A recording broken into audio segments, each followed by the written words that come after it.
Ya, sebelumnya Assalamualaikum warahmatullahi wabarakatuh. Perkenalkan, nama saya Arif Mahendra dengan NIM 2105366152447 dari jurusan Teknik Elektro Offering A dengan offering PAI E30. Saya di sini akan menjelaskan tentang bab materi UTS, yaitu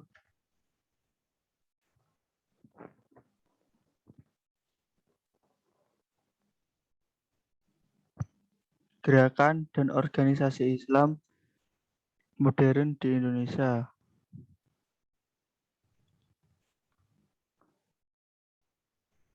Macam-macam organisasi Islam di Indonesia. 1. Muhammadiyah. 2. Nahdlatul Ulama. Yang ketiga ada Salafi. Yang keempat ada Hizbut Tahrir. Yang pertama yaitu Muhammadiyah. Latar belakang terbentuknya Muhammadiyah yaitu pada tanggal 18 November 1912 Masehi merupakan momentum penting lahirnya Muhammadiyah. Kelahiran Muhammadiyah merupakan awal dari sebuah gerakan Islam modernis yang melakukan perintisan pemurnian akidah sekaligus pembaruan Islam di Indonesia. Sebuah gerakan yang didirikan oleh Kiai Haji Ahmad Dahlan di kota Kauman, Yogyakarta. Kata Muhammadiyah secara bahasa berarti pengikut Nabi Muhammad. Selanjutnya ajaran dan pemikiran. Yang pertama yaitu mengamalkan ibadah hanya yang secara eksplisit disebutkan dalam Al-Quran dan hadis sahih. Yang kedua, selain menggunakan Al-Quran dan hadis, Nabi mereka mengikuti hasil ijtihad dari ulama yang dipandang sebagai tokoh-tokoh pembaru, seperti Ahmad bin Hanbal, Ibnu Taimiyah, Ibnu Al-Qayyim, Al-Jauziyah, dan lain-lain. Yang ketiga, segala hal baru mengenai ibadah yang tidak pernah dilakukan oleh Rasulullah adalah bid'ah. Yang keempat, menggunakan metode hisab. Kelima, lebih peduli pada pengembangan pendidikan formal. Yang keenam, lebih peduli pada program sosial kemasyarakatan daripada pelaksanaan ritual keagamaan. Selanjutnya yaitu basis massa. Lebih dari 25 juta muslim Indonesia adalah pengikut Muhammadiyah. Pada umumnya mereka berada di daerah perkotaan yang merupakan kaum terpelajar. Basis sosial dari Muhammadiyah adalah sekolah modern, para pedagang, penduduk kota, para petani, dan mencakup wilayah Jawa dan luar Jawa. Selanjutnya yaitu pendekatan dakwah Muhammadiyah. Dalam berdakwah, Muhammadiyah cenderung menggunakan pendekatan salah atau manhaj al-salaf dan dakwah menyeluruh atau dakwah al-Islam kafah.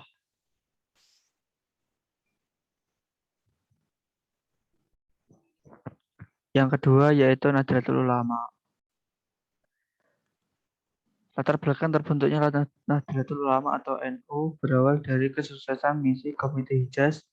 Kalangan pesantren merasa perlu membentuk organisasi fungsional yang lebih sistematis.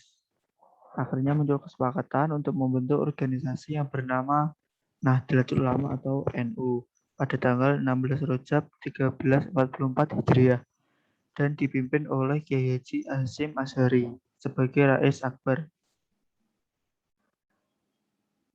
Selanjutnya ajaran dan pemikiran dari Nahdlatul Ulama. Yang pertama yaitu di samping mengamalkan ajaran yang secara eksplisit tercantum dalam Al-Quran dan hadis, NU juga mengamalkan ibadah yang tidak disebutkan secara eksplisit dalam Al-Quran dan hadis. Mengikuti hasil ijtihad imam-imam mazhab 4, terutama mazhab Syafi'i dan para pengikutnya. Yang ketiga, di samping menggunakan Al-Quran dan hadis, NU juga menjadikan pendapat sahabat tabi'in dan para ulama sebagai rujukan. Yang keempat, meyakini adanya berkah yang bisa diambil dari orang-orang yang salih. Kelima, pesantren tradisional beserta pengasuh dijadikan sebagai lembaga dan rujukan penting untuk mengatasi segala problematika. Selanjutnya itu basis massa Nahdlatul Ulama. Populasi pengikut NU di Indonesia berjumlah 40 juta jiwa, yang mayoritas berasal di Pulau Jawa, Kalimantan, Sulawesi, dan Sumatera. Pendekatan dakwah di Nahdlatul Ulama.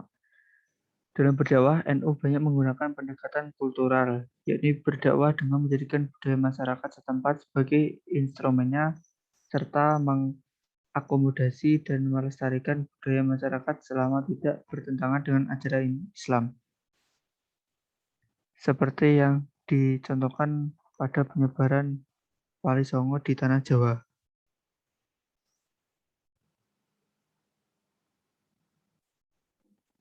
Yang ketiga ada Salafi. Latar belakang terbentuknya Salafi yaitu banyak dipengaruhi oleh ide dan gerakan pembaruan yang dilancarkan oleh Muhammad Al-Wahhab di kawasan Jazirah Arabia. Ide pembaruan ini diduga pertama kali dibawa masuk ke kawasan Nusantara oleh beberapa ulama asal Sumatera Barat pada awal abad ke-19. Corak Salafi yang paling asli adalah dakwah Muhammad bin Abdul Wahab, yaitu kaum Badri yang salah satu tokoh utamanya adalah Tuanku Imam Bojol.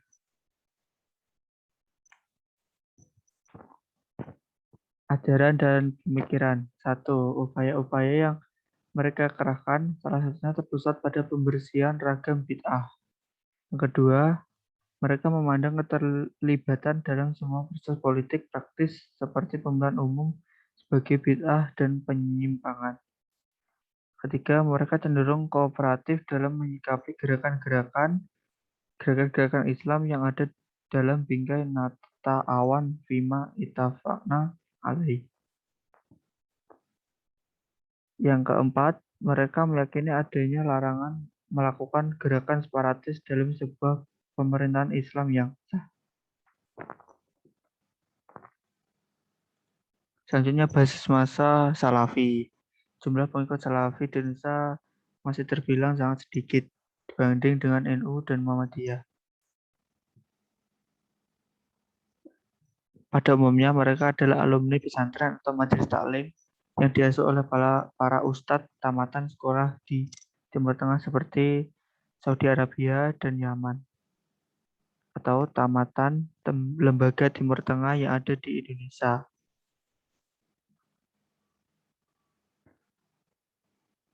Pendekatan dakwah Salafi. Bagi penawar Salafi, untuk urusan agama tidak ada istilah kompromi.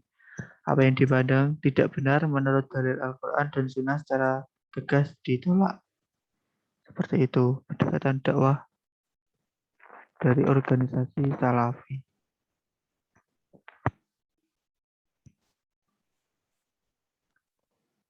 Yang keempat ada Hizbut Tahrir.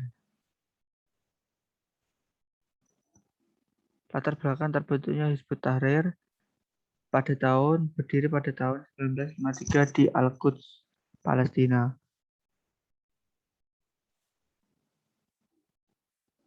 Di Indonesia, Hizbut Tahrir masuk pada tahun 1980-an dengan merintis dakwah di kampus-kampus besar di seluruh Indonesia.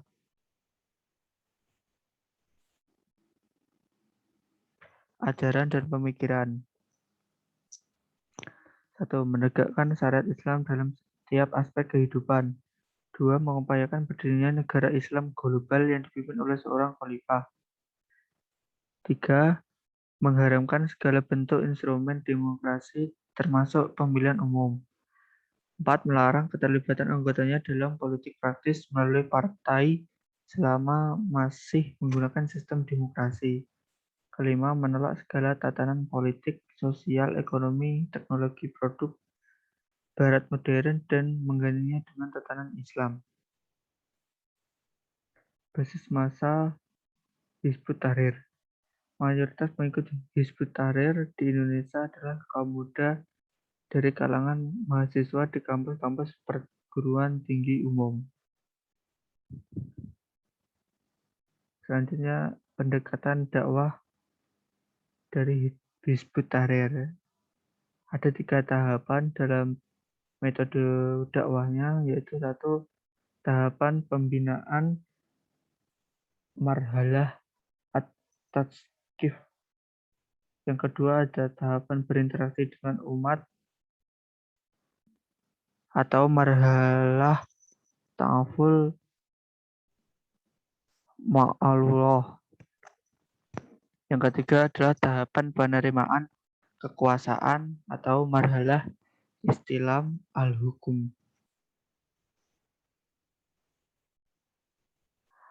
Jadi itulah beberapa gerakan dan organisasi yang ada di Indonesia. Semoga materi ini bisa bermanfaat. Sekian dari saya.